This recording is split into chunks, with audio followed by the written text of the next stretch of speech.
अस्सलाम वालेकुम dear students. तो आप देख रहे हैं सैयद अली एकेडमी और एमडी किट सीरीज़ के अंदर हम लोग होम्योस्टेसिस चैप्टर के साथ हाजिर हैं और आज की इस वीडियो के अंदर हम कम्प्लीटली इस चैप्टर को डिस्कस करने वाले हैं। सबसे पहला जो टॉपिक हमारे पास आता है वो है urinary system of the main. इंसान का यूरिनरी सिस्टम, इसे दूसरा हम रेनल सिस्टम भी कहते हैं, जिसका मेन मकसद जो होता है वो हमारी बॉडी में से वेस्ट मटीरियल को, नाइट्रोजिनस सब्सटेंसेस को या एक्स्ट्रा सब्सटेंसेस को रिमूव करना होता है। अब एक तो ये हमारे पास वेस्ट प्रोडक्ट को रिमूव कर रहा है और उसके अलावा ये बॉडी के अंदर ब्लड प्रेशर को मेंटेन कर रहा है, ब्लड की पीएच को मेंटेन कर रहा है और एसिड बेस को भी मेंटेन कर रहा है। किस तरह से? जो चार्ज मालिक्यूल्स होते हैं, इलेक्ट्रोलाइट्स, और दूसरा मेटाबॉलिज्म के नतीजे में प्रोड्यूस होने वाले सब्सटेंसेस होते हैं मेटाबोलाइट्स, ये उनको कंट्रोल करता है। इससे acid base, blood pressure, pH वगैरह ये तमाम चीज़ें मेंटेन हो जाती हैं। अब इसके अंदर कुछ हमारे पास पार्ट्स आ जाते हैं, जैसे सबसे पहले किडनीज़, उनका पेयर होता है 2 किडनीज़, यूरेटर्स का भी पेयर होता है 2 यूरेटर्स, एक ब्लैडर और एक यूरेथ्रा। ये 4 इसके अंदर पार्ट्स आ जाते हैं। सबसे पहले किडनीज़ की बात करेंगे। इन्हें ब्लड प्यूरीफायर कहा गया है, खून को साफ़ करने वाले।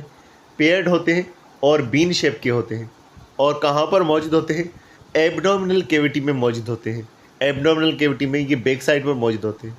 तो किडनीज़ के पास जो ब्लड पहुँचता है, रेनल आर्टरीज़ ब्लड को लेकर आती है, रेनल वेन्स फिर साफ ब्लड को लेकर जाएंगी। किडनीज़ के पास जब ब्लड पहुंचेगा ये इसे फिल्टर करेंगी और वेस्ट सब्सटेंसेस को रिमूव कर लेगी।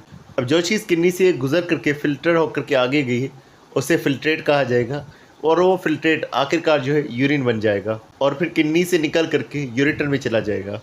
अब हम यूरेटर्स की बात करते हैं, जो 25 से 30 सेंटीमीटर की बड़ी ट्यूब्स होती है।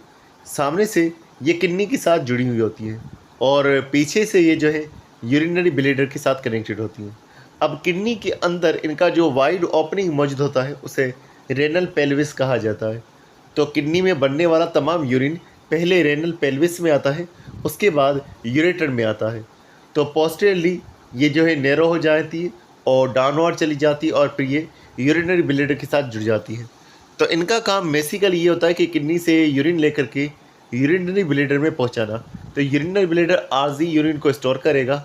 उसके अलावा यूरिनरी ब्लैडर की जो वाल होती है वो काफ़ी ज़्यादा थिक और मस्कुलर होती है, स्ट्रॉन्ग होती है।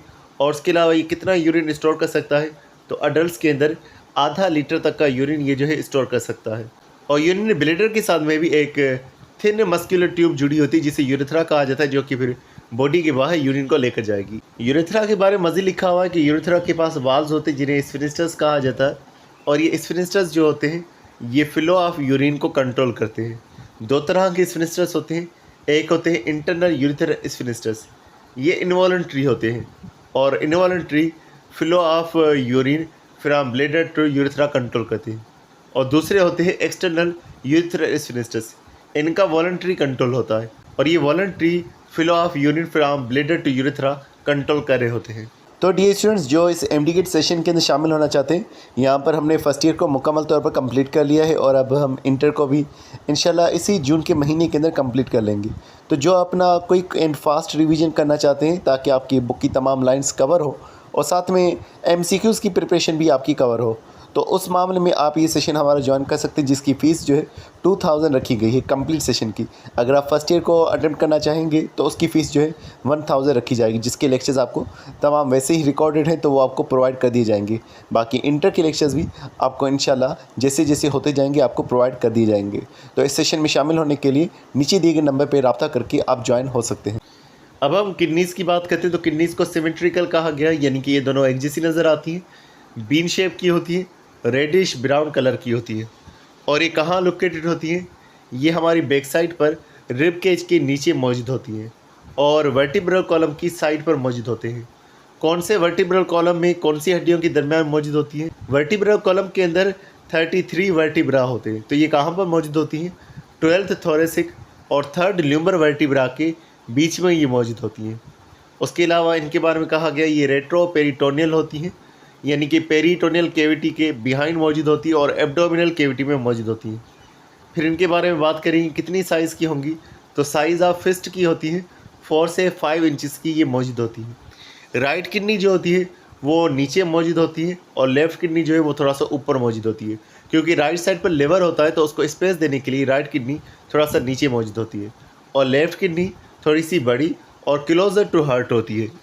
अब अगर हम किडनी की लेयर्स की बात करेंगे तो किडनीज के ऊपर जो लेयर मौजूद होती है, जो किडनीज को कवर की होती है, वो होती है रेनल कैप्सूल। रेनल कैप्सूल के बाद एक फैट की लेयर मौजूद होती है। उस फैट की लेयर के बाद एक कनेक्टिव टिश्यू की लेयर मौजूद होती है जिसे रेनल फेसिया कहा गया है। रेनल फेसिया के बाहर फिर एक और फैट की लेयर मौजूद होती है। तो सबसे बाहर एक फैट की लेयर, फिर रेनल फेसिया, फिर फैट की लेयर और उसके बाद रेनल कैप्सूल। तो ये 4 लेयर्स जो हैं ये किडनी की सराउंडिंग में मौजूद होती हैं। आप यहाँ देख रहे हैं किडनीज़ के बाहर जो दूसरी लेयर मौजूद है वो बहुत ही पतली सी रेनल कैप्सूल जिसे हम कह रहे हैं। उसके बाद पेरी रेनल फैट आ रहा है, उसके बाद फिर कनेक्टिव टिश्यू की लेयर रेनल फेसिया और उसके बाद फिर एक और फैट की लेयर जिसे पेरा रेनल फैट कहा जा रहा है। तो ये 4 लेयर्स जो हैं किडनी की सराउंडिंग में आपको देखने को मिलेंगी। मज़ीद किडनी की शेप के बाद लिखा हुआ है कि ये साइड से लिटरली जो है कॉन्वेक्स मौजूद होती है। उसके बाद इसका जो मीडियल साइड होता है, जो कि बीच का रीजन होता है, वो कॉनकेव होता है और वहाँ पर जो हिस्सा मौजूद होता है उसे हीलम जो है कहा जाता है। हीलम की फिर एक कैविटी होती है जिसे रेनल साइनस जो है कहा जाता है। यानी कि मीडियल डिप्रेशन, यानी बीच में ऐसे अंदर की तरफ सिकुड़ा हुआ कॉनकेव टाइप का रीजन जो होता है वो बेसिकली हीलम होता है और हीलम की जो स्पेस होती है उसे रेनल साइनस जो है कहा जाता है। मज़ीद यही बात लिखी हुई है आगे कि हीलम के पास ही रेनल साइनस जो है वो मौजूद होता है और यहीं से फिर मुख्तलिफ़ चीज़ें दाखिल होती है। Blood vessels, nerves, lymphatic vessels, ureter भी जो है यहाँ पर कनेक्ट हो रहा होता है। लेकिन इन्होंने यहाँ पर हीलम को जो है कॉन्वेक्स लिखा हुआ है। दरअसल हीलम जो होता है वो कॉनकेव होता है। अब अगर हम किडनी के हिस्सों की बात करेंगे तो 2 हिस्से होते हैं, एक आउटर पार्ट जिसे कॉर्टेक्स और दूसरा इनर पार्ट जिसे मेड्यूला कहा जाता है। कॉर्टेक्स के बाहर एक कवरिंग मौजूद होती है जिसे रेनल कैप्सूल कहा जाता है। ये किडनी को मेंटेन भी कर रहा होता है, उसकी शेप को, और उसके अलावा उसे प्रोटेक्ट करने का भी काम करता है। इसे रेनल कॉर्टेक्स के पास आर्ट्रियोल मौजूद होते हैं, वेन्यूल्स मौजूद होते हैं और नेफ्रॉन्स मौजूद होते हैं। यहाँ नेफ्रॉन्स को सेल लिखा हुआ है, हालांकि नेफ्रॉन सेल नहीं होते, नेफ्रॉन ट्यूबुलर स्ट्रक्चर्स होते हैं। मजीद इस कॉर्टेक्स के बारे में लिखा हुआ है ये आउटर थिन रीजन होती है मेड्यूला के मुकाबले में, और यहाँ पर सेल्स मौजूद होते हैं जो कुछ हार्मोन को प्रोड्यूस करते हैं। जैसे कि एक हार्मोन प्रोड्यूस हो रहा है अर्थ्रोपोएटिन, जो कि फिर आगे जा कर के रेड ब्लड सेल्स की सिंथेसिस को स्टिमुलेट करेगा। होगा इस तरह से कि ये अर्थ्रोपोएटिन रिलीज़ होगा और फिर ये बोन मेरो के पास पहुँचेगा और फिर बोन मेरो जो है रेड ब्लड सेल्स की सिंथेसिस करेंगे। तो कॉर्टेक्स के सेल्स अर्थ्रोपोएटिन को प्रोड्यूस कर रहे हैं। उसके अलावा अगर हम बात करेंगे रेनल मेडुला के हवाले से तो यहाँ इन्होंने लिखा हुआ है कि 7 से लेकर के 18 तक जो है कुछ कॉन लाइक स्ट्रक्चर्स मौजूद होते हैं जिन्हें रेनल पिरामिड्स कहा गया है। हालांकि 7 से 18 नहीं होते, आमतौर पर 8 से जो है 18 जो है वो मौजूद हो सकते हैं। फिर इन रेनल पिरामिड्स के बीच में कुछ स्पेसेस होंगी जिन्हें रेनल कॉलम्स जो है कहा जाता है। तो अगर हम किडनी को देखेंगे, इसके अंदर ये पिरामिड्स मौजूद हैं और इन पिरामिड्स के बीच में जो स्पेसेस मौजूद हैं इन्हें रेनल कॉलम्स जो है कहा जाएगा। मज़ीद बात करेंगे, इस मेडुला के पास नेफ्रॉन का जो पार्ट पहुंचता है वो मोस्टली लूप ऑफ हेनले जो है पहुंचता है और उसके अलावा कलेक्टिंग डक्ट्स यहाँ पर मौजूद होते हैं। तो नेफ्रॉन में से जब यूरिन बन चुका होगा वो कलेक्टिंग डक्ट में पहुँचेगा, एक ऐसी ट्यूब जो यूरिन को कलेक्ट कर रही है। कलेक्टिंग डक्ट जो है फिर वो हीलस के पास जाएगी। तो हीलस के पास जाने से पहले वो पेल्विस में पहुँचेगी और उसके बाद फिर यूरेटर में, और इस तरह से यूरिन जो है बॉडी के बाहर चला जाएगा। अब किडनीज़ के बारे में अगर हम बात करें तो किडनीज़ जो है होम्योस्टेटिक ऑर्गन है, होम्योस्टेसिस मेंटेन करती हैं। किस तरह से ये वाटर और सॉल्यूट को भी रेगुलेट करती हैं और वेस्ट को भी रिमूव करने का काम करती है। तो ब्लड को साफ़ करके उसमें से वेस्ट रिमूव करती हैं और उसके अलावा एक्स्ट्रा फ्लूइड जो है वो भी बॉडी से रिमूव करके यूरिन बना लेती हैं। किडनीज़ जो है एंडोक्राइन ऑर्गन के तौर पर भी काम करती हैं और कुछ हार्मोन सीक्रेट करें, जैसे रेनल एक ऐसा हार्मोन होगा जो ब्लड प्रेशर को मेंटेन करेगा और अर्थ्रोपोएटिन एक ऐसा हार्मोन होगा जो कि रेड ब्लड सेल्स की प्रोडक्शन में इन्वॉल्व होता है। मज़े लिखा हुआ है कि किडनीज जो है विटामिन डी को भी प्रोड्यूस करती हैं। असल में विटामिन डी जो है हमारे स्किन में प्रोड्यूस हो रहा होता है या हमें खाने में से हासिल होता है। फिर वो विटामिन डी जो है उसे एक्टिव किया जाता है और विटामिन डी का जो एक्टिव फॉर्म होता है उसे विटामिन D3 कहा जाता है या कैल्सीट्रियोल जो है कहा जाता है। तो किडनी जो है वो उसे एक्टिव करने का काम करती है। तो जब कैल्सीट्रियोल आएगा उसका काम क्या होगा, उसका काम कैल्शियम और फास्फोरस को बोन को देना होगा। अगर हमारी ब्लड में कैल्शियम बहुत सारा मौजूद है तो कैल्शियम ब्लड से निकाल करके बोन को प्रोवाइड किया जाएगा और उसमें हेल्प करेगा विटामिन D3। तो कैल्शियम और फास्फोरस की वजह से हमारे जो बोन्स है वो स्ट्रॉन्ग रहेंगे। उसके अलावा किडनी जो है वो ब्लड पीएच को भी मेंटेन करने का काम करती है और किस तरह से ये बाइकार्बोनेट की नेगेटिव आयंस जो है ये ब्लड को पहुंचा देती है और उसके अलावा H पॉजिटिव के आयंस जो है वो यूरिन को पहुंचा देते हैं। H पॉजिटिव के आयंस यूरिन में जाएंगे तो यूरिन जो है ज़्यादा एसिडिक हो जाएगा, यानी ब्लड की पीएच जो है एसिडिक फिर नहीं रहेगी। उसके अलावा किडनी जो है वो वाटर बैलेंस को भी मेंटेन करती है। अगर हमारी बॉडी के अंदर पानी बहुत कम मौजूद है तो कंसनट्रेटेड यूरिन जो है प्रोड्यूस किया जाएगा, लेकिन अगर हमारी बॉडी में बहुत सारा पानी मौजूद है तो डाइल्यूट यूरिन प्रोड्यूस किया जाएगा। उसके अलावा अगर हम बात करेंगे कि यूरिन कैसे प्रोड्यूस होता है तो यूरिन के प्रोडक्शन में 3 स्टेप्स हमारे पास आ जाते हैं, ग्लोमेरुलर फिल्ट्रेशन, सिलेक्टिव रीएब्जॉर्प्शन और ट्यूबुलर सिक्रेशन। तो आइए अब हम इन 3 स्टेप्स को जिक्र करते हैं। सबसे पहले तो आपको नेफ्रॉन का स्ट्रक्चर मालूम होना चाहिए। पहले ये कप शेप का स्ट्रक्चर होता है जिसे बोमेन्स कैप्सूल जो है कहा जाता है, और बोमेन्स कैप्सूल के अंदर ब्लड वेसल्स आती हैं, ग्लोमेरुलस यानी ब्लड कैपिलरीज आती हैं। उसके बाद कुछ मुड़ी हुई ट्यूब्स होती हैं, कॉन्वोल्यूटेड ट्यूब्स। जो शुरू में मुड़ी हुई ट्यूब्स होंगी उन्हें प्रॉक्सिमल कॉन्वोल्यूटेड ट्यूब्स कहा जाएगा, जो दूर मुड़ी हुई ट्यूब्स होंगी उन्हें डिस्टल कॉन्वोल्यूटेड ट्यूब्स कहा जाएगा। फिर एक यू शेप का स्ट्रक्चर होता है जिसे लूपा फेनले कहा जाता है। तो 4 पार्ट्स मौजूद होते हैं, Bowman's capsule, proximal convoluted tubule, loop of Henle और उसके बाद डिस्टल कॉन्वोल्यूटेड ट्यूबल। और फिर उसके बाद डिस्टल कॉन्वोल्यूटेड ट्यूबल एक दूसरी ट्यूब के साथ कनेक्टेड होती है जिसे कलेक्टिंग डक्ट जो है कहा जाता है। तो ये बेसिकली 4 पार्ट्स होते हैं। तो आइए अब हम नेफ्रॉन के काम को डिस्कस करते हैं। अब हम बात करते हैं सबसे पहले स्टेप के बारे में, जो कि है ग्लोमेरुलर फिल्ट्रेशन, जो कि यूरिन प्रोडक्शन में सबसे पहला स्टेप होगा। तो यूरिन जो है वो किडनी का प्रोडक्ट होता है और वो इस पर डिपेंड करता है कि कौन सी चीज़ें उसमें शामिल हैं, यानी कि ब्लड में से वेस्ट निकलेगा वो इसके अंदर होगा और उसके अलावा कुछ फ्लूइड और आयंस वगैरह भी मौजूद होंगे। तो ये सारा प्रोसेस शुरुआत होगी ग्लोमेरुलस के अंदर।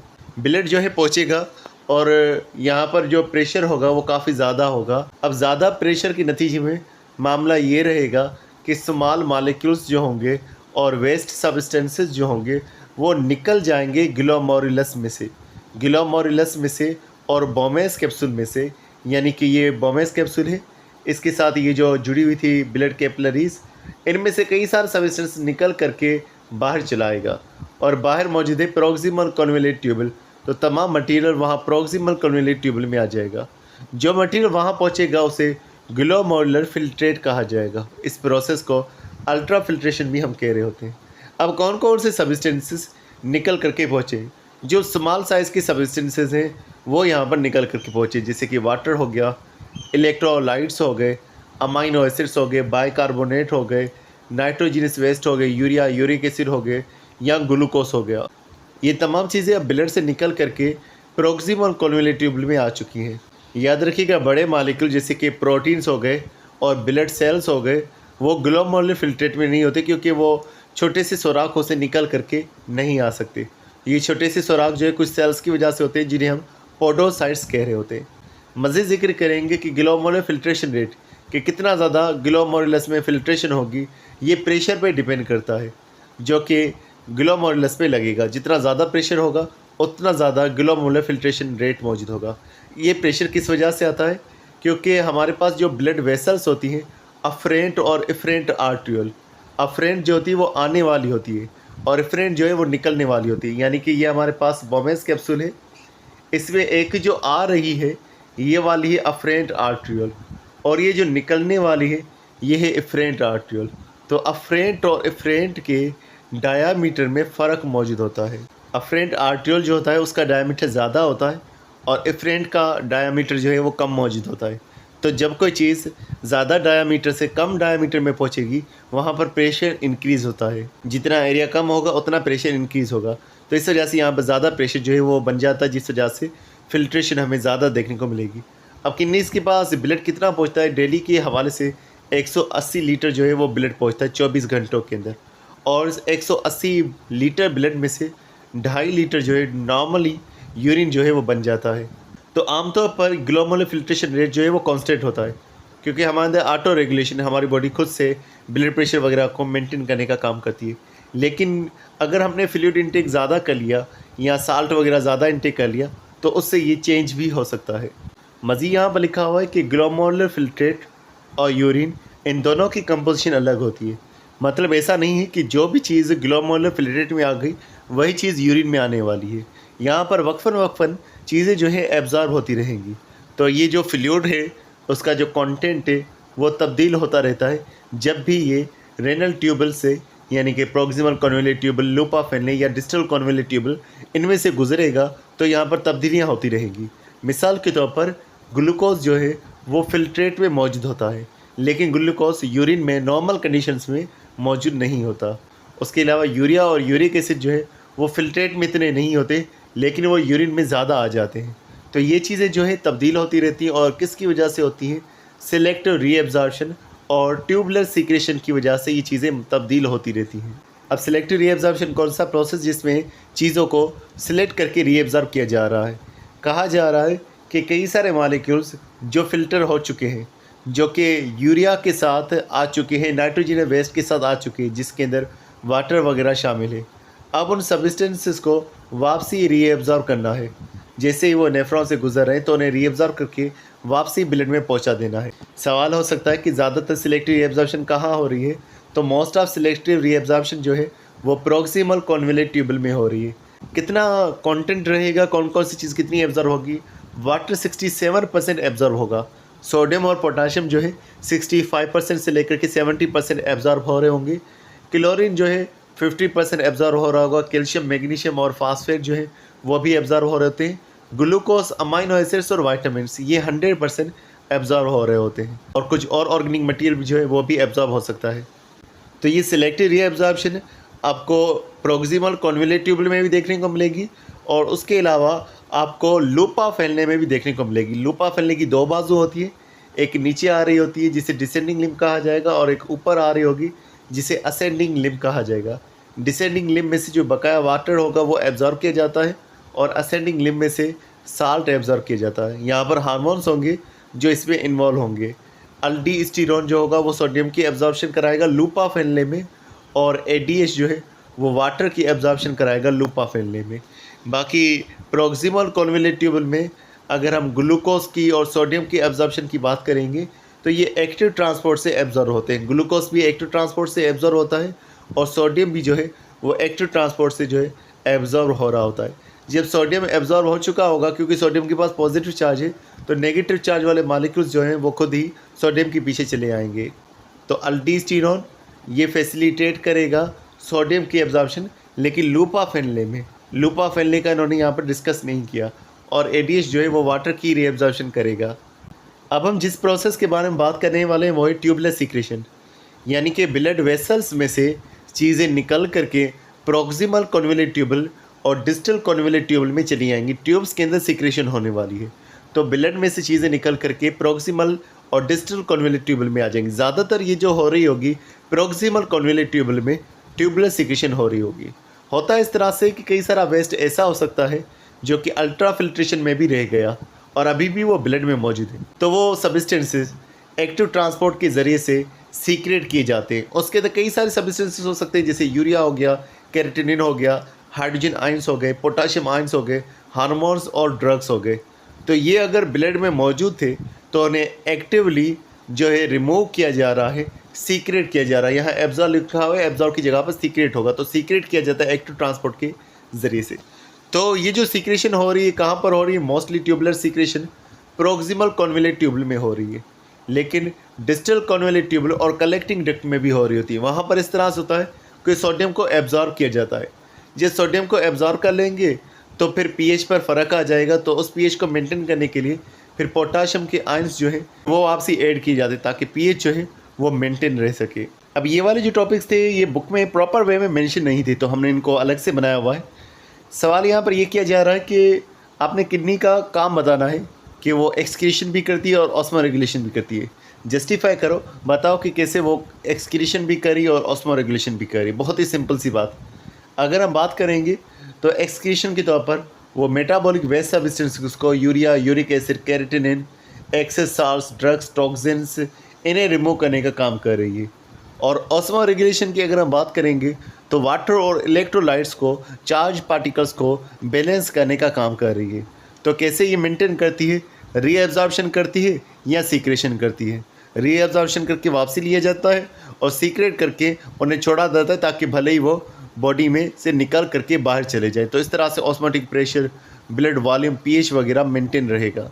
तो होमोस्टेसिस में ऑस्मो रेगुलेशन और एक्सक्रीशन ये दोनों ही किडनी कार्य होती है। तो हम किडनी को कह सकते हैं कि हमारे पास एक्सक्रीटरी ऑर्गन भी है, वेस्ट को रिमूव भी करता है, और ऑस्मो रेगुलेटरी ऑर्गन भी है, वाटर साल्ट को मेंटेन भी कर रहा है। उसके अलावा एक और सवाल हमारे पास मौजूद है। अभी यहाँ पर हमने दो मेजर कैपिलरी नेटवर्क्स यानी कि एक ग्लोमेरुलस और दूसरा पेरीट्यूबुलर कैपिलरीज, इनके बारे में बताना है। ग्लोमेरुलस तो बोमेस कैप्सूल के अंदर होती है और peritubular capillaries loop of Henle, proximal convoluted tubule और डिस्टल कॉन्वोल्यूट ट्यूबल के ऊपर मौजूद होती है। जो ग्लोमेरुलस है वो फिल्ट्रेशन करती हैं, अल्ट्रा फिल्ट्रेशन हमें यहाँ पर देखने को मिलेगी, जबकि पेरीट्यूबुलर कैपिलरीज जो है वो रीअब्जॉर्प्शन और सीक्रेशन करती हैं। होता है इस तरह से फिल्ट्रेशन के दौरान कि वाटर और सॉल्यूट जो है वो बोमे कैप्सूल से निकल करके फिल्ट्रेट होकर के चला जाता है, और पेरीट्यूबुलर कैपिलरीज में से होगा काफ़ी सारे सब्सटेंसेस या तो वापसी लिए जाएंगे, जैसे कि वाटर हो गया वो ब्लड में वापसी लिया जाएगा, ग्लूकोज वगैरह, या फिर सीक्रेट किए जाएंगे, निकाले जाएंगे, ट्यूब्स में दाखिल किए जाएंगे। अगर ब्लड प्रेशर की बात करेंगे तो हाई हाइड्रोस्टेटिक प्रेशर होता है ग्लोमेरुलस कैपिलरीज के पास, और पेरीट्यूबुलर कैपिलरीज के पास लो प्रेशर होता है। उसके अलावा ये बोमेस कैप्सूल के अंदर है, ये रेनल ट्यूबल्स के अराउंड में मौजूद है। अगर हम मज़ीद बात करते हैं, ये अफरेंट आर्ट्रियोल में से बनती है, और ये जो है एफरेंट आर्ट्रियोल में से बनती है। तो अफरेंट आर्ट्रियोल जब ब्लड लेकर आएगा तो फिर वो ग्लोमेरुलस के स्ट्रक्चर में चला जाएगा, ग्लोमेरुलर कैपिलरीज में डिवाइड हो जाएगा, फिर यहाँ से मटेरियल जो है निकल करके चला आएगा प्रॉक्सिमल कॉन्वोल्यूट ट्यूबल के अंदर, फिर एफरेंट आर्ट्रियोल, और उसके बाद जा कर के बनेगी हमारे पास पेरीट्यूबुलर कैपिलरीज जो यहाँ से मटेरियल को वापसी गेन कर लेंगी। तो वाटर हो गया, सोडियम हो गए, क्लोरीन हो गए, ग्लूकोज इन्हें एब्जॉर्ब किया जाएगा। सीक्रेशन में हाइड्रोजन आयंस हो गए, पोटाशियम हो गए, या अमोनियम आयंस हो गए, ड्रग्स हो गए, केराटिनिन हो गया, इन्हें सीक्रेट किया जाएगा। तो ये अफरेंट आर्ट्रियोल में से बनेंगी और ये एफरेंट आर्ट्रियोल में से बनेंगी। इनकी दूसरी तरफ एफरेंट आर्ट्रियोल होगी, इनकी दूसरी तरफ रेनल वेन या वेन्यूल्स जो हैं वो मौजूद होंगी। अब हम किडनी स्टोन का जिक्र करते हैं। होता है इस तरह से कि हमारे ब्लड के अंदर तमाम चीज़ें जो भी हम खाते हैं वो ब्लड में होती है, फिर उसके बाद वो चीज़ें यूरिन में चली जाती है, उन्हें रिमूव होना होता है। अब यूरिन के अंदर कौन कौन सी चीज़ें हो सकती है? कैल्शियम हो गया, सोडियम हो गया, पोटाशियम हो गया, ऑक्सीलेट्स हो गए, यूरिक एसिड हो गए, या फास्फेट हो गया। अगर मिसाल के तौर पर यूरिन के अंदर कैल्शियम का अमाउंट ज़्यादा होगा तो इस कंडीशन को हाइपर कैल्सी यूरिया कहा जाएगा, और अगर ऑक्सीलेट्स का अमाउंट ज़्यादा होगा इसे हाइपर ऑक्जेल यूरिया कहा जाएगा। होता है इस तरह से कि अगर हमारा यूरिन ज़्यादा एसिडिक हो जाता है या फिर ज़्यादा बेसिक हो जाता है, तो ज़्यादा एसिडिक और बेसिक कंडीशन में ये वाले केमिकल्स आपस में कंबाइन हो जाते हैं। मिसाल कैल्शियम में वो ऑक्सीलेट्स के साथ जुड़ करके कैल्शियम ऑक्सीलेट बन गया, तो ये छोटे छोटे से पार्टिकल्स भी यूरिक एसिड के मॉलिक्यूल्स आपस में जुड़ करके बड़े क्रिस्टल्स बना लेते हैं। वो क्रिस्टल्स आहिस्ता जमा होकर के बड़े स्टोन्स में तब्दील हो जाते हैं, जिन्हें हम मंथ के अंदर या ईयर में डिटेक्ट कर पाते हैं। अगर किडनी में स्टोन होगा तो इस कंडीशन को नेफ्रोलिथियासिस या यूरोलिथियासिस कहा जाएगा, और अगर इन्फ्लेमेशन आ जाती है किडनी स्टोन की वजह से उसे लिथोनेफ्राइटिस जो है कहा जाएगा। लिथो जो है स्टोन को कहा जा रहा है, निफ्रॉन जो है वो नेफ्रॉन यानी किडनी को ज़ाहिर किया जा रहा है, और TIS जो है वो इन्फ्लेमेशन के लिए यूज़ हो रहा है। तो स्टोन जो है वो यूरिन को गुजरने से रोकेंगे, और उसके अलावा काफ़ी पेन जो है काज कर रहे होंगे। अब हम यहाँ पर किडनी स्टोन की काजेज़ के बारे में जिक्र करने वाले हैं, किस वजह से बनते हैं। सबसे पहला काज है कैल्शियम ऑक्सीलेट। 80% होने वाले स्टोन्स कैल्शियम ऑक्सीलेट की वजह से होते हैं। 5 से लेकर के 10% जो स्टोन होंगे वो कैल्शियम फास्फेट या यूरिक एसिड की वजह से होंगे। कुछ स्टोन बैक्टीरियल एक्टिविटी की वजह से भी हो सकते हैं। बैक्टीरिया कुछ केमिकल्स रिलीज़ करेंगे तो वो वाले स्टोन्स जो हैं स्ट्रूवाइट या मैग्नीशियम अमोनियम फास्फेट जो है कहलवाएंगे। उसके अलावा एक अमाइनो एसिड होता है जिससे सिस्टीन कहा जाता है, तो वो बच्चों के अंदर भी स्टोन डेवलप कर सकता है। अच्छा, अगर हम बात करेंगे स्ट्रूवाइट जो हो रहे हैं यानी कि इन्फेक्शियस स्टोन जो हो रहे हैं वो 10% ये हो रहे हैं, और सिस्टीन की वजह से जो स्टोन की डेवलपमेंट हो रही है वो 1% होती है। तो बैक्टीरियल एक्टिविटी की वजह से होने वाले स्टोन्स को इन्फेक्शियस स्टोन भी कहा जाएगा। तो 80% कैल्शियम ऑक्सीलेट, 10% जो है कैल्शियम फास्फेट और यूरिक एसिड, 10% बैक्टीरियल इन्फेक्शन की वजह से हो सकती है, और 1% जो है या लेस देन 1% जो है वो सिस्टीन की वजह से होंगे, और ये सिस्टीन की वजह से चाइल्डहुड में होंगे। अच्छा, अगर हम किडनी स्टोन के बारे में बात करेंगे उसके ट्रीटमेंट के हवाले से, तो 3 तरह के हमारे पास तरीक़ेकार होते हैं। एक को कहा जाता है extra corporeal shock wave lithotripsy. Extra corporeal का मतलब है कि बॉडी की चीरफाड़ नहीं होगी, बॉडी के बाहर ही साउंड वेव्स यानी कि शॉक वेव्स लगा करके स्टोन को तोड़ा जाएगा। ये आमतौर पर स्मॉल साइज़ के स्टोन के लिए प्रोसीजर अपनाया जाता है और फिर जब साउंड वेव्स लगेंगी तो वो पत्थर जो है छोटे से टुकड़ों में टूट चुका होगा, जो कि यूरिन के साथ आसानी के साथ बाहर आ सकता है। दूसरा तरीक़ेकार हमारे पास होता है जिसे पेरिक्यूटेनस नेफ्रोलिथोटॉमी कहा जाता है। इस प्रोसेस के अंदर जो बड़ा पत्थर होता है ख़ास तौर पर उसे तोड़ने का ये काम किया जाता है। तो एक मरीज़ जो होगा उसे एनेस्थीसिया यानी कि ड्रग्स दी जाती हैं, उसे सुलाया जाता है, नशा दिया जाता है, उसके बाद जो है ये प्रोसीजर अपनाया जाता है। एंटीबायोटिक वगैरह भी उसे लगाई जाती हैं। अब इस प्रोसीजर के अंदर एक कैथेटर लगाया जाता है, एक ट्यूब लगाया जाता है जो ब्लैडर के साथ अटैच होता है, जो कि यूरिन को निकालने का काम करेगा। एक और कैथेटर भी लगाया जाता है और उस कैथेटर के अंदर विजुअल डिवाइस मौजूद होती है, एक्सरेज वगैरह जो है वो उसके साथ कनेक्टेड होते हैं। अब यहाँ पर एक्सरेज की वजह से हम लोग देख पाएंगे कि स्टोन कहाँ मौजूद है और उसके बाद स्टोन को डिटेक्ट किया जाएगा और उसे तोड़ा जाएगा। जब स्टोन टूट चुका होगा फिर एक और डिवाइस का इस्तेमाल किया जाता है जिसे नेफ्रोस्कोप ग्रेस्पर कहा जाता है और फिर वो किडनी में से ही उस स्टोन के टुकड़ों को निकाल देगा। अगर बहुत सारे स्टोन हो या बड़े स्टोन हो तो उस दौरान किडनी को जो है कट किया जाता है और फिजिकली स्टोन रिमूव किया जाता है और इस प्रोसीजर को लेप्रोस्कोपिक पाइलोलिथोटॉमी जो है कहा जाता है। यहाँ पर आप सबसे पहले एक्स्ट्रा कार्पोरल शॉकवेव लिथोट्रिप्सी देख रहे हैं, जो कि नॉन इन्वेसिव ट्रीटमेंट होता है, यानी कि बॉडी को कट नहीं किया जाता और आउटसाइड से ही शॉकवेव्स लगा करके पत्थर को स्मॉल पीसेस में तोड़ा जाता है और फिर वो नेचुरली कुछ ही टाइम के अंदर, कुछ दिनों के अंदर या हफ्तों के अंदर जो है रिमूव हो जाते हैं।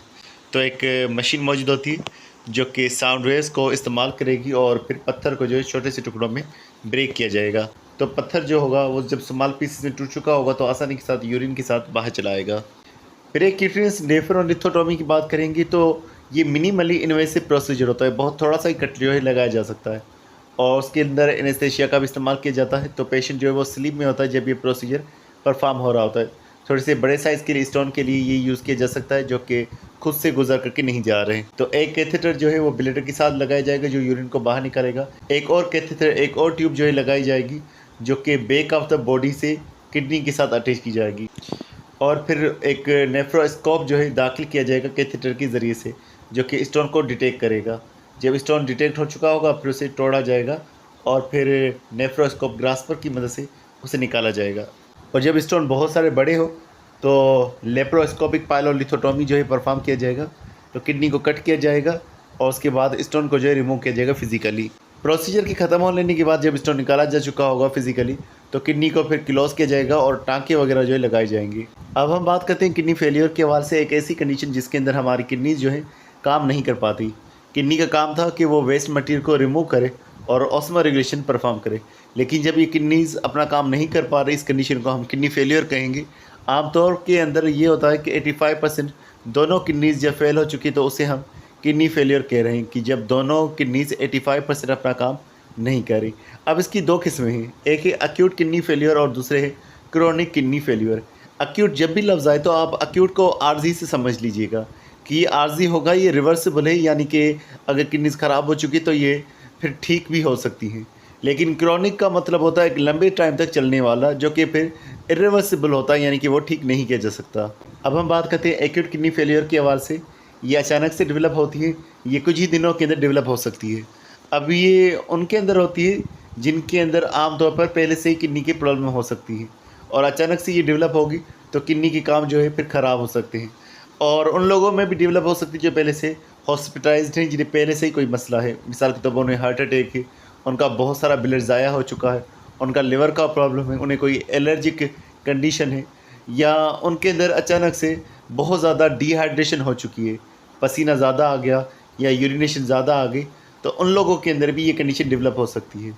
उसके अलावा अगर उनके यूरिनरी ट्रैक्ट में कोई रुकावट आ चुकी है पत्थर की वजह से या किसी इन्फ्लेमेशन की वजह से, इन्फेक्शन की वजह से, तब भी जो है एक्यूट किडनी फेलियर डेवलप हो सकता है।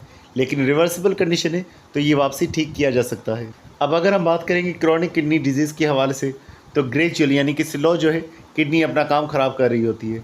शुरुआत के तौर पर कोई सिम्टम्स वगैरह मौजूद नहीं होंगे, लेकिन अगर वक्फन इंसान एक अपना ब्लड टेस्ट या यूरिन टेस्ट कराएगा तो पता चल सकता है इस मसले के बारे में। ब्लड टेस्ट से इसलिए क्योंकि अगर किडनीज ख़राब हो चुकी हैं तो वो यूरिया को फ़िल्टर आउट नहीं कर पाएंगी, वो ब्लड में ही पड़ा होगा, तो इससे पता चल सकता है कि किडनी में कोई मसला जो है मौजूद है। अब इसके सिम्टम्स क्या हो सकते हैं? फटीग हो सकती है, शॉर्ट ब्रीथ हो सकती है, स्वॉलन हैंड्स एंड फीट हो सकते हैं, ब्लड इन यूरिन हो सकता है, उसके अलावा काजेज़ की बात करेंगे तो हाइपरटेंशन इसका काज हो सकता है, हाइपरग्लाइसेमिया हो सकता है, यानी कि ग्लूकोज का बहुत सारा अमाउंट जो है इसका काज हो सकता है, ब्लड प्रेशर का ज़्यादा हो जाना भी इसका काज हो सकता है, हाई कोलेस्ट्रॉल भी इसका काज हो सकता है। उसके अलावा कुछ सिस्ट की डेवलपमेंट, कुछ दानों का डेवलप हो जाना किडनी के अंदर, और किडनी स्टोन और इन्फ्लेमेशन जो है वो भी काज हो सकता है क्रोनिक किडनी डिजीज़ के हवाले से। तो डियर स्टूडेंट्स, अब हम बात करते हैं थर्मो रेगुलेशन के हवाले से। थर्मो रेगुलेशन होम्योस्टैटिक मैकेनिज्म है, एक ऐसा मैकेनिज्म जिसके अंदर हमारी बॉडी का टेम्परेचर मेंटेन किया जा रहा है। टेम्परेचर को एक सूटेबल लिमिट पे रखा जा रहा है। सूटेबल लिमिट का मतलब ये है कि ऐसी लिमिट जिसमें हमारी बॉडी के काम जो है ठीक से हो सके, हमारी बॉडी के एंजाइम जो है वो ठीक से काम कर सके। और हमारे लिए जैसे कि ह्यूमंस के लिए सूटेबल लिमिट वो 37 सेल्सियस का टेम्परेचर होता है। फिर वो इंडिपेंडेंट ऑफ एक्सटर्नल इन्वायरमेंट होगा। बाहर का इन्वायरमेंट भले ही चेंज हो जाए, बाहर भले ही 50 सेल्सियस टेम्परेचर हो जाए, लेकिन हमारी बॉडी का टेम्परेचर वो मेंटेन रहेगा, वो अपनी सूटेबल लिमिट पे ही 37 पे ही रहेगा। अब ये कैसे किया जाता है कंट्रोल? जो थर्मल एनर्जी हमारी बॉडी के अंदर बन रही है उसे मेंटेन किया जाता है, उसे स्टेबल रखा जाता है कि हमारी बॉडी से वो थर्मल एनर्जी बाहर ना चली जाए। अगर ये स्टेबिलिटी ना हो, अगर हमारी बॉडी के अंदर टेम्परेचर मेंटेन ना रह सके, तो फिर कई सारे मसले हो सकते हैं। हो सकता है कि हमारी बॉडी से हीट बाहर लॉस हो जाए।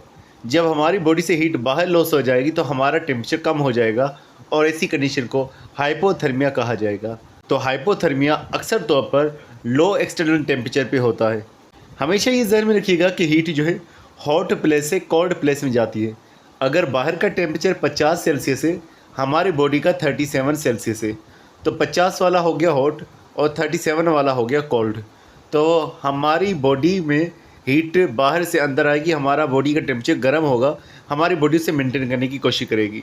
लेकिन अगर बाहर का टेम्परेचर मिसाल के तौर पर हो गया 20 सेल्सियस और हमारी बॉडी का 37 सेल्सियस है, अब हॉट बॉडी हमारी बॉडी है और बाहर का इन्वायरमेंट कोल्ड बॉडी है, तो हमारी बॉडी से हीट बाहर की तरफ लॉस होगी। तो वेरी लो एक्सटर्नल टेम्परेचर पे हाइपोथर्मिया हो सकती है, और फिर इसके नतीजे के अंदर लो मेटाबॉलिक एक्टिविटीज़ हो सकती है, कार्डियक अरेस्ट हो सकता है, ब्रेन डैमेज और डेथ भी हो सकती है।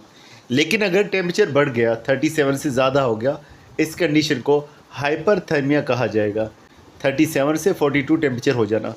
अब इसके अंदर भी कई सारी कॉम्प्लिकेशंस हो सकती हैं, जैसे कि फीवर हो सकता है, उसके अलावा ऑस्मो रेगुलेटरी इम्बेलेंस हो सकता है, बॉडी से बहुत ज़्यादा वाटर जो है वो बाहर जा सकता है, स्ट्रोक हो सकता है, ब्लड का प्रॉपर जो है ब्रेन तक ना पहुंच पाना, और डेथ भी हो सकती है। तो टेम्परेचर लिमिटिंग फैक्टर है। टेम्परेचर के तब्दील होने से एंजाइम के काम पर असर पड़ता है, और जितने भी मेटाबॉलिक रिएक्शंस हैं वो एंजाइम पर ही डिपेंड करते हैं। जितनी भी मेटाबॉलिक एक्टिविटीज़ है वो एंजाइम पर डिपेंड करेंगी। अगर टेम्परेचर कम होगा तो एंजाइम काम नहीं करेंगे, और उसकी वजह से हमारा मेटाबॉलिज्म लो हो जाएगा, लो मेटाबॉलिक एक्टिविटीज़ हमें देखने को मिल पाएगी। तो यही बात कि एंजाइम की वर्किंग अफेक्ट होगी और मेटाबॉलिक एक्टिविटीज़ जो है वो डिस्टर्ब हो जाएगी। अब हम बात करते हैं कि थर्मो रेगुलेशन के हिसाब से किस तरह से एनिमल्स की क्लासिफिकेशन की गई है। बेसिकली ये देखा जाता है कि एनिमल्स कहाँ से हीट को हासिल करते हैं, कहाँ से उनके पास हीट आती है, तो उस हिसाब से एनिमल्स को क्लासीफाई किया गया है। अगर एनिमल्स ऐसे हैं जो कि बाहर से हीट को हासिल करते हैं, और बाहर से हीट को हासिल करके अगर वो अपनी बॉडी को गर्म रखते हैं, तो उन्हें एक्टोथर्म्स या पोइक्लोथर्म्स कहा जाएगा। एक्टो का मतलब ही आउटसाइड, तो बाहर से हीट को हासिल करने वाले जानदार एक्टोथर्म्स कहलवाएंगे। इनके बारे में लिखा हुआ है कि ये डिपेंड करते हैं इन्वायरमेंटल हीट सोर्स पर, और इनकी बॉडी के अंदर जो काम हो रहे होते हैं वो इकोनॉमिकल मेटाबॉलिक रेट पर होते हैं। मतलब कि मेटाबॉलिज्म में ये जो हीट बनाएंगे वो उसे अपनी बॉडी को गर्म रखने में खर्च नहीं करेंगे, वो अपने अंदर हीट को मेंटेन करते हैं, हीट को सेव करके रखते हैं, और बाहर से ही हीट हासिल कर लेते हैं। अब एक्टोथर्म्स अक्सर तौर पर उन जगह पर रहते हैं जहाँ पर टेम्परेचर कांस्टेंट होता है, टेम्परेचर बदलता ही नहीं है, तो वो बाहर से हीट हासिल करते रहते हैं। तो या तो ये ओशन में होते हैं या ट्रॉपिकल रीजन यानी कि गर्म इलाकों में ये मौजूद होते हैं। अगर हीट का मसला भी होगा तो वो बिहेवियरल मीन से हीट को मेंटेन कर लेंगे, वो चले जाएंगे उन जगहों पर, गर्म जगहों पर, तो बिहेवियरल मीन से हीट को हासिल कर लेंगे। मिसाल के तौर पर अगर चिपकली को जो है ठंड लग रही होती तो वो गर्मी की तरफ चली जाती है, तो इस तरह से वो अपने अंदर हीट को मेंटेन कर लेते हैं। और फिजियोलॉजिकल एक्टिविटीज़ यहाँ पर नहीं हो रही होती, हमारे अंदर फिजियोलॉजिकल इंटरनल मैकेनिज्म होते हैं जो हमारे अंदर टेम्परेचर को मेंटेन करते हैं। अब इनकी एग्जाम्पल्स की बात करेंगे तो इन्वर्टिब्रेट्स, फिशेस, एम्फीबियंस और रेप्टाइल्स, ये एक्टोथर्म या जिसे पोइक्लोथर्म कहें उनके अंदर आ जाएंगे।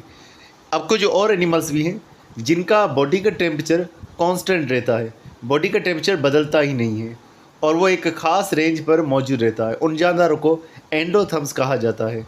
एंडोथर्म्स को दूसरा हम होम्योथर्म्स भी कह रहे होते हैं। तो अगर इनको टेम्परेचर अपना मेंटेन करना होता है तो ये मेटाबॉलिक एक्टिविटीज़ पर डिपेंड करते हैं। अगर बाहर का टेम्परेचर ठंडा या गर्म हो जाता है तो ये उन तब्दीलियों को देखते हैं और फिर उस हिसाब से अपने अंदर फिजियोलॉजिकल प्रोसेसेस भी करते हैं और बिहेवियरल मैकेनिज्म भी हम लोग करते हैं और इस तरह से हम लोग टेम्परेचर को मेंटेन करते हैं। फॉर एग्ज़ाम्पल अगर सर्दी ज़्यादा होती है तो बिहेवियर के तौर पर हम लोग गर्म कपड़ों का इस्तेमाल करते हैं जो हमें ठंड से बचाने का काम करेंगे और फिजियोलॉजिकली भी हमारी बॉडी के अंदर हीट प्रोड्यूस होती रहेगी। तो ऐसे एनिमल्स जो अपने अंदर हीट प्रोड्यूस करें उन्हें हम होम्योथर्म्स या जो है एंडोथर्म्स कह रहे हैं और इनके अंदर बर्ड्स और मैमल्स जो है आ जाते हैं। अब हम तीसरी किस्म का जिक्र करते हैं जिन्हें हेट्रोथर्मिक एनिमल्स या हेट्रोथर्म्स कहा जाता है। हेट्रोथर्म्स वो होते हैं जो कभी एंडोथर्म बन जाते हैं या कभी एक्टोथर्म बन जाते हैं, या हम कहें कभी वो होम्योथर्म बन जाते हैं या कभी वो पोइकिलोथर्म बन जाते हैं। वो अपने आप को बदलते रहते हैं। आमतौर पर अक्सर तौर पर उनका जो टेम्परेचर होता है वो कांस्टेंट होता है, यानी कि वो होम्योथर्म या जिन्हें एंडोथर्म कहें वो ऐसे बने हुए होते हैं। लेकिन कभी कभार ऐसा हो जाता है साल में एक मरतबा या कभी कभार उनमें डेली बेसिस पर ऐसा हो जाता है कि वो अपना टेम्परेचर बहुत ज़्यादा तब्दील कर लेते हैं। तो अपना टेम्परेचर वो तब्दील कर लेते हैं, इससे ये होता है कि उनका सर्वाइवल जो है वो मुमकिन हो पाता है। तो जब ये इनएक्टिव होते हैं, एक वक्त ऐसा आता है जब खाने की काफ़ी ज़्यादा कमी होती है, तो खाने की कमी को हम टॉर्पर कह रहे होते हैं, या हाइबरनेट का प्रोसेस वो भी इनएक्टिव होने का प्रोसेस होता है। तो इस प्रोसेस के दौरान वो अपना मेटाबॉलिक रेट डिक्रीज़ कर लेंगे, उसके अलावा वो अपना हार्ट रेट डिक्रीज़ कर लेते हैं और ब्रीदिंग रेट डिक्रीज़ कर लेते हैं। ऐसे प्रोसेसेस जो एनर्जी को रिक्वायर करते हैं वो प्रोसेसेस कम कर लेते हैं, यानी एनर्जी को बचा कर रखते हैं। तो जब एनर्जी ज़्यादा नहीं होगी, हीट प्रोड्यूस नहीं होगी और टेम्परेचर बहुत ज़्यादा फिर लो हो जाता है, यानी कांस्टेंट टेम्परेचर मौजूद नहीं रहेगा। और कांस्टेंट टेम्परेचर ना होना ये पोकिलोथर्म्स या एक्टोथर्म्स का कैरेक्टरिस्टिक होता है। तो इनके अंदर बेड्स आ गए या हमिंग बर्ड्स आ गए, ये जो है हेट्रोथर्मी के अंदर चले जाते हैं। तो इनका इंटरनल टेम्परेचर जो है वो काफ़ी ज़्यादा ड्रॉप हो जाता है ख़ास पीरियड के दौरान जब खाने की कमी हो, स्केर्स मतलब कि जब खाने की बहुत ज़्यादा कमी मौजूद हो, शॉर्टेज हो, तो तब ये जो है अपना टेम्परेचर काफ़ी ज़्यादा ड्रॉप कर लेते हैं। तो इस तरह से ये तब्दील होते रहते हैं, वरना नॉर्मली इनका टेम्परेचर कांस्टेंट ही रहता है। अब हम बात करते हैं थर्मो रेगुलेशन इन ह्यूमन के हवाले से। तो हमारे अंदर जो हमारी बॉडी का टेम्परेचर है वो एक सूटेबल लिमिट में रहता है, वो कांस्टेंट रहता है, जो कि है 37 सेल्सियस। हमारे अंदर फिर बिहेवियरल मैकेनिज़्म भी होते हैं और फिजियोलॉजिकल मैकेनिज़्म भी होते हैं जो हमारी बॉडी के अंदर हीट को प्रोड्यूस कर सकते हैं, थर्मोजेनेसिस कर सकते हैं। थर्मोजेनेसिस का मतलब होगा हीट का प्रोड्यूस होना। तो हीट का प्रोड्यूस होना होगा कोल्ड के अंदर और हीट मेंटेन होनी होगी, रिमूव होनी होती हॉट कंडीशन के अंदर। अब थर्मो रेगुलेशन के हवाले से हमारे अंदर जो एक पार्ट है जो काम करता है वो ब्रेन का पार्ट है जिसे हाइपोथैलेमस कहा जाता है। हाइपोथैलेमस को दूसरा थर्मोस्टेट भी कहा हुआ है। थर्मोस्टेट एक ऐसी डिवाइस होती है जो टेम्परेचर को मेंटेन करती है। तो हाइपोथैलेमस हमारी बॉडी का थर्मोस्टेट है और ये हमारी बॉडी के अंदर सेट पॉइंट जो है वो मेंटेन कर रहा है। तो यहाँ पर ये वाली गलती लिखी हुई है कि हाइपोथैलेमस को थर्मोस्टेट या सेट पॉइंट कहा हुआ है। हाइपोथैलेमस को थर्मोस्टेट कहा गया है और थर्मोस्टेट की वजह से वो सेट पॉइंट मेंटेन कर रहा है। वो एक ऐसा पॉइंट, एक ऐसी लिमिट मेंटेन कर रहा है जिस पे हमारी बॉडी काम कर पाएगी। तो ये 37 सेल्सियस का टेम्परेचर मेंटेन करना ये हाइपोथैलेमस का काम है जो हमारी बॉडी के अंदर थर्मोस्टेट होता है। अब हमारी बॉडी के अंदर जब भी टेम्परेचर चेंज होगा तो हमारे पास रिसेप्टर्स हैं जो हमारी स्किन में मौजूद हो सकते हैं। तो मुख्तलिफ पार्ट्स में मौजूद रिसेप्टर्स टेम्परेचर के चेंज को डिटेक्ट करेंगे और पहुंचाएंगे हाइपोथैलेमस के पास। तो हाइपोथैलेमस फिर उसके अकॉर्डिंगली रेस्पॉन्ड करेगा और टेम्परेचर को मेंटेन कराएगा। अब ये सारा मामला किस तरह से होगा, एक मिसाल लिखी हुई है कि अगर बाहर का टेम्परेचर काफ़ी ज़्यादा गर्म हो जाता है या एक इंसान ने ज़्यादा फिजिकल एक्टिविटी की हुई है, उस नतीजे में हीट प्रोड्यूस होगी और बॉडी का टेम्परेचर जो है वो रेज़ हो जाएगा, सूटेबल लिमिट से भी ज़्यादा हो जाएगा और इस कंडीशन को हाइपरथर्मिया कहा जाएगा। अब यहाँ पर मुख्तलिफ चीज़ें होंगी। हमारे स्किन के पास जो ब्लड वेसल्स है वहाँ पर एक तो ब्लड पहुँचेगा, उसके अलावा हाइपोथैलेमस जो होगा वो स्वेट ग्लैंड को भी एक्टिवेट करेगा। जब हाइपोथैलेमस स्वेट ग्लैंड को एक्टिवेट करेगा, स्वेट ग्लैंड जो है फिर पसीने को सीक्रेट करेंगी। अब पसीना हमारी स्किन के ऊपर मौजूद होगा। अब पसीने को एवापोरेट करने के लिए हीट की ज़रूरत होगी, और हीट कहाँ से आएगी? वो जो ब्लड हमारे स्किन के पास पहुंचा था, उस ब्लड में से हीट जो है वो लॉस होगी, और पसीने को एवापोरेट करने में वो हीट जो है खर्च हो जाएगी। याद रखिएगा, वाटर की प्रॉपर्टी हमने पढ़ी थी हाई हीट ऑफ वेपराइजेशन, यानी कि पानी को एवापोरेट होने के लिए बहुत ज़्यादा हीट चाहिए, तो बॉडी से इस वजह से बहुत सारी हीट जो है वो बाहर लॉस हो पाएगी। अब जो ब्लड ठंडा हो चुका होगा वो वापसी बॉडी के पास पहुंच जाएगा, ताकि वो गर्म ना हो सके, क्योंकि स्किन के पास रहेगा तो हीट ट्रांसफ़र की वजह से वो गर्म हो सकता है। उसके अलावा ब्लड ज़्यादा पहुँचे, उस वजह से हमारी जो ब्लड वेसल्स होती हैं वो डायलेट हो जाती हैं। वो ब्लड वेसल्स जो स्किन के करीब मौजूद है वो डायलेट हो जाती हैं गर्मियों के अंदर, और ज़्यादा से ज़्यादा ब्लड जो है फिर स्किन के पास पहुँचेगा, और हीट लॉस भी ज़्यादा होगी। ब्लड वेसल्स का ज़्यादा चौड़ा हो जाना इसे वेसो डायलेशन कहा जाता है। ये हमारे ब्लड वेसल्स हैं, इनका डायमीटर ऐसे मतलब कि कम हुआ पड़ रहा है तो ब्लड कम पहुँचेगा, लेकिन इन्हीं का डायमीटर अगर ज़्यादा मौजूद है तो काफ़ी ज़्यादा ब्लड जो है फिर लॉस हो पाएगा। इस कंडीशन को वेसो डायलेशन कहेंगे। अब यहाँ पर प्रॉपर स्टेटमेंट नहीं लिखी हुई, लिखा हुआ है कि थिनिंग ऑफ हाइपोडर्मिस जो है वो प्रिस्पायरेशन को यानी कि एवाप्रेशन को, स्वेट फार्मेशन को कम कर देती है, डिक्रीज़ कर लेती है। हालांकि इसको प्रॉपर ऐसे लिखना था कि एज के साथ जैसे ही उम्र हमारी बढ़ती है तो हमारी जो हाइपोडर्मिस की लेयर होती है वहाँ पर फैट जो है डिक्रीज़ होता है। उसके अलावा हमारे जो स्वेट ग्लैंड्स हैं वो भी एज के साथ लेस एक्टिव होते हैं। तो जब हमारी एज ज़्यादा होती है वहाँ पर हाइपोडर्मिस की लेयर जो है वो भी थिन होती है। जब हाइपोडर्मिस की लेयर थिन होगी तो वो हीट को हमारी बॉडी के अंदर महफूज नहीं कर पाएगी। उसके अलावा अगर हमारे स्वेट ग्लैंड जो है वो भी लेस एक्टिव हो जाएंगे तो फिर हमारी बॉडी के अंदर जो है हीट जो है वो ज़्यादा बढ़ सकती है और टेम्परेचर इंक्रीज़ हो सकता है। अगर हमारी हीट बॉडी के अंदर ज़्यादा पड़ी रही, टेम्परेचर इंक्रीज़ हो गया, इसे हीट स्ट्रोक कहा जाएगा। और अगर हमारी बॉडी से पसीना बहुत ज़्यादा लॉस हो जाता है, पानी की कमी हो जाती है, इसे हीट एक्सर्शन जो है कहा जाता है। तो ये कुछ मसले जानलेवा हो सकते हैं। उसके अलावा लिखा हुआ है ह्यूमन के अंदर कन्वेक्शन और कंडक्शन जो है ये हीट ट्रांसफ़र के मामले में हो सकते हैं। कंडक्शन किस तरह से होगा? फिज़िकल कॉन्टेक्ट की वजह से होगा। मिसाल के तौर पर हमारे ऊपर जो है पिकली हीट पाउडर जो है लगाया जाए या आइस पैक लगाया जाए, इस वजह से हीट हमारी बॉडी से लॉस होगी। और इसी तरह से अगर पानी से या हवा से हीट लॉस होगी तो वो कन्वेक्शन होगा। तो स्किन के पास जो है ब्लड आ रहा है, वहाँ से फिर एयर से या वाटर के ज़रिए से जो है, ब्लड के ज़रिए से जो है हीट लॉस हो रही, तो वो है कन्वेक्शन। तो कंडक्शन या कन्वेक्शन भी हीट लॉस में हमारे को मदद करते हैं। अब यहाँ पर जिक्र किया जा रहा है कि जब हमारी बॉडी में ठंड हमें महसूस हो रही होती है तो उस दौरान हमारी बॉडी का जो टेम्परेचर है वो डिक्रीज़ हो सकता है, और इस कंडीशन को हाइपोथर्मिया कहा जाएगा।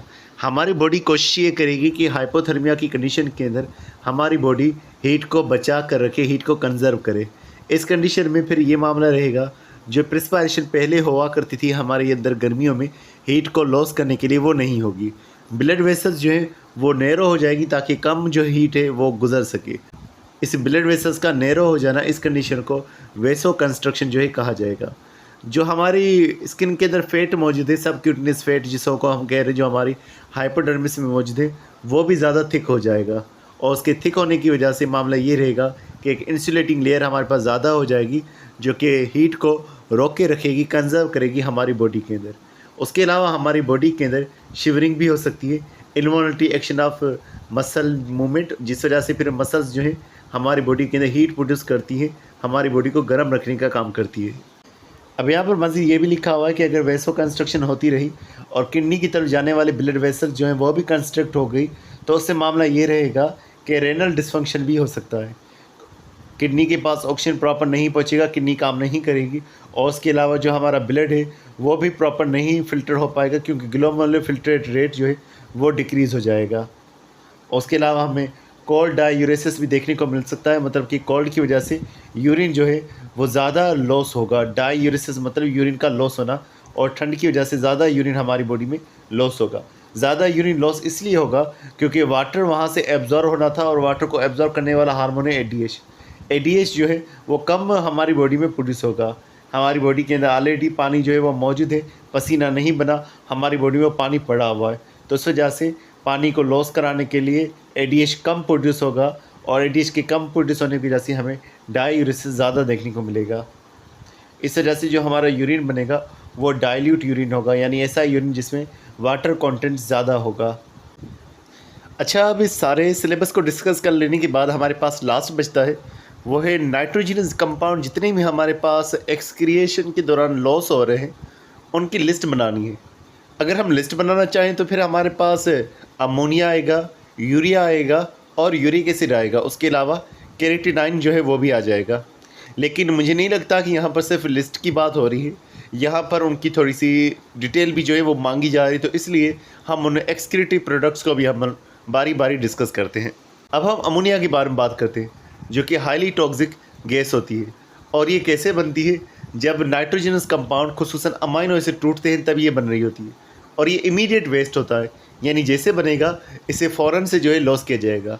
अब ये वाटर जो होता है उसके अंदर ये सॉल्युबल होती है, तो फ्रेश वाटर में रहने वाले जो एनिमल्स हैं या मरीन वाटर के अंदर रहने वाले एनिमल्स हैं वो इसे बना रहे होते हैं और लॉस कर रहे होते हैं। उसके अलावा अगर हम बात करेंगे तो ये बहुत ही ज़्यादा अल्कलाइन होती है, तो अगर बॉडी में ये ज़्यादा रहेगी तो बॉडी की पीएच को ये इंक्रीज़ कर लेती है, पीएच को बढ़ा देती है।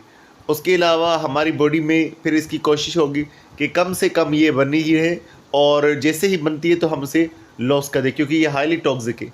अब पानी में जब हम इसको रिमूव करते हैं तो पानी में ये जो है नॉन टॉक्सिक अमोनियम आयंस में कन्वर्ट हो जाती है, तो वहाँ पर उसकी टॉक्सिसिटी जो है डिक्रीज़ हो जाती है। तो बहुत सारा वाटर का अमाउंट बेसिकली चाहिए होता है अमोनियम के नॉन टॉक्सिक आयंस बनाने के लिए। उसके अलावा अगर हम बात करेंगे तो फ्रेश वाटर एनिमल्स जो हैं, मरीन वाटर एनिमल्स जो हैं, एक्वाटिक एनिमल्स जो हैं वो इसे लॉस कर रहे होते हैं और आसानी के साथ उनकी बॉडी से डिफ्यूज़ आउट हो जाती है। उसके अलावा कुछ एनिमल्स ऐसे भी हैं जिसे हम लोग हैं, हमारे यूरिन में भी ये मौजूद हो सकती है यूरिया के साथ में। उसके अलावा हमारे अंदर मामला ये होता है कि हम लोग इस अमोनिया को कन्वर्ट कर लेते हैं यूरिया के अंदर, तो ये यूरिया के थ्रू भी यूरिन के ज़रिए से एक्सक्रीट हो रही है। और उसके अलावा टेरेस्ट्रियल एनिमल्स में, ज़मीनी एनिमल्स में, जैसे कि हमने कहा कि अमोनिया यूरिया में कन्वर्ट हो जाती है और फिर यूरिन के थ्रू ये लॉस हो जाती है। अगर वैसे हम बात करें तो ये अल्कलाइन और कोरोसिव, जला देने वाली, ख़राब करने वाली होती है ये अमोनिया। और इसे कहा गया है कि यूरिया के मुकाबले में 1 लाख गुना जो है ज़्यादा टॉक्सिक होती है। और जो एनिमल्स अमोनिया को एक्सक्रीट करते हैं, बेसिकली मेन प्रोडक्ट जिनका अमोनिया होता है, उन्हें अमोनोटेलिक जो है कहा जाता है। फिर यूरिया की बात करते हैं, यूरिया को कार्बामाइड भी कहा जाता है और लिवर जो है इसे बना रहा होता है। बेसिकली अमाइनो एसिड्स जब टूटते हैं तो उसमें से NH2 ग्रुप अलग होता है और ये NH2 ग्रुप के साथ जब एक हाइड्रोजन जुड़ जाता है तो ये बन जाता है अमोनिया। फिर एक साइकिल होता है जिसे ऑरेनथाइन साइकिल जो है कहा जाता है या यूरिया साइकिल कहा जाता है। इस ऑरेनथाइन साइकिल के अंदर मामला ये रहेगा कि कार्बन डाइऑक्साइड इसके साथ जुड़ जाएगी जब अमोनिया के साथ, तब ये यूरिया में कन्वर्ट हो जाएगा। तो यूरिया भी जो है लिक्विड वेस्ट होता है और ये जो है प्रोटीन के टूटने से हमारे अंदर बन रहा है। बेसिकली प्रोटीन के टूटने से अमोनिया बनता है और हमारी बॉडी से अमोनिया को कन्वर्ट कर लेती है यूरिया के अंदर। अब जिन एनिमल्स के अंदर यूरिया बन रहा है वो है मैमल्स, एम्फीबियंस और कुछ फिशेस जो होती है, ख़ासतौर पर जो मरीन वाटर के अंदर कार्टिलिजिनस फिशेस होती है वो यूरिया को रिमूव कर रही होती है। उसके अलावा अगर हम बात करेंगे, इसकी पीएच जो होती है वो नियरली न्यूट्रल होती है, तो ना ये एसिडिक होता है और ना ही ये अल्कलाइन होता है, पानी में ईजीली सॉल्युबल होता है। उसके अलावा यही बात कि अमोनिया के साथ कार्बन डाइऑक्साइड को कन्वर्ट करके यूरिया बनाई जाती है, बीच में कुछ इंटरमीडिएट कंपाउंड भी बनते हैं और इस साइकिल को पूरे को ऑरेनथाइन साइकिल कहा जाएगा। जो एनिमल्स यूरिया बनाएंगे उन्हें यूरियोटेलिक कहा जाएगा। और अगर हम बात करेंगे, ये सिर्फ वेस्ट प्रोडक्ट नहीं होता, ये हमारे अंदर absorption of ions and water भी कर रहा होता है, क्योंकि यूरिया सॉल्यूट है और यूरिया के पीछे, सॉल्यूट के पीछे वाटर चला आएगा, तो वाटर की एब्जॉर्प्शन में भी यूरिया जो है रोल प्ले कर रहा होता है। अब यूरिक एसिड की बात करेंगे, एक और नाइट्रोजिनस कंपाउंड, और ये जो है oxidative metabolic product of purine है, यानी कि प्यूरिन के टूटने से बनता है। प्यूरिन क्या होते हैं? हमारे पास एक होता है न्यूक्लियोटाइड, हमारे डीएनए में भी न्यूक्लियोटाइड्स होते हैं। न्यूक्लियोटाइड में 3 चीज़ें होती हैं, फास्फेट, एक शुगर और एक नाइट्रोजिनस ग्रुप। अब वो नाइट्रोजिनस ग्रुप सिंगल रिंग वाला भी हो सकता है, डबल रिंग वाला भी हो सकता है। अगर डबल रिंग वाला नाइट्रोजिनस ग्रुप है जैसे कि एडेनिन और साइटोसिन, तो उन्हें प्यूरिन कहा जाता है। तो न्यूक्लिक एसिड, उनमें जो प्यूरिन मौजूद होगा, प्यूरिन के ब्रेकडाउन से ये यूरिक एसिड जो है बन रहा होता है। तो इसका स्ट्रक्चर भी प्यूरिन के जैसा होता है। ये वीक एसिडिक होता है और लेस सॉल्युबल इन वाटर होता है। तो यूरिया और ammonia highly soluble in water होते हैं, लेकिन यूरिक एसिड पानी में सॉल्युबल नहीं होता। फिर इसके बारे में कहा गया है कि ये लीस्ट टॉक्सिक है, लेकिन यहाँ पर थोड़ा सा कंपेरिजन करना इन्होंने गलत किया हुआ है। लिखा हुआ है कि 10,000 टाइम जो है कम अमोनिया के मुकाबले में टॉक्सिक है। बेसिकली सबसे ज़्यादा जो टॉक्सिक होता है अमोनिया, फिर यूरिया और फिर यूरिक एसिड। सबसे कम टॉक्सिक ये यूरिक एसिड होता है। जिन एनिमल्स में यूरिक एसिड बनेगा उन एनिमल्स को यूरिकोटेलिक जो है कहा जाएगा। इसके अंदर रेप्टाइल्स, बर्ड्स और आर्थ्रोपोड्स होंगे। बेसिकली वो एनिमल्स यूरिक एसिड को सीक्रेट करें जो अपनी बॉडी के अंदर पानी को रखना चाहते हैं। तो यूरिक एसिड जो है पानी में सॉल्युबल नहीं होगा, तो पानी नहीं चाहिए होगा इसको लॉस करने के लिए। और उसके अलावा ये अगर बॉडी में स्टोर्ड भी रहा तो नुकसान नहीं करेगा। तो विदाउट टॉक्सिक इफेक्ट और हार्म के यूरिक एसिड बॉडी में मौजूद हो सकता है।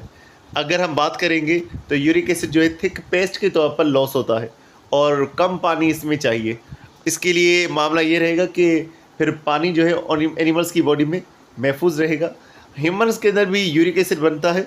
75% हमारे अंदर जो यूरिक एसिड बनेगा वो हमारी किडनीज़ के ज़रिए से लॉस होगा और 25% जो है इंटेस्टाइन के ज़रिए से लॉस होगा। अब प्रोटीन टूटेंगे अमाइनो एसिड्स में और फिर अमाइनो ग्रुप अलग हो जाएगा। अमाइनो ग्रुप के साथ हाइड्रोजन जुड़ गया तो बन गया अमोनिया, जो कि काफ़ी सारी बोनी फिशेस के अंदर लॉस होगा।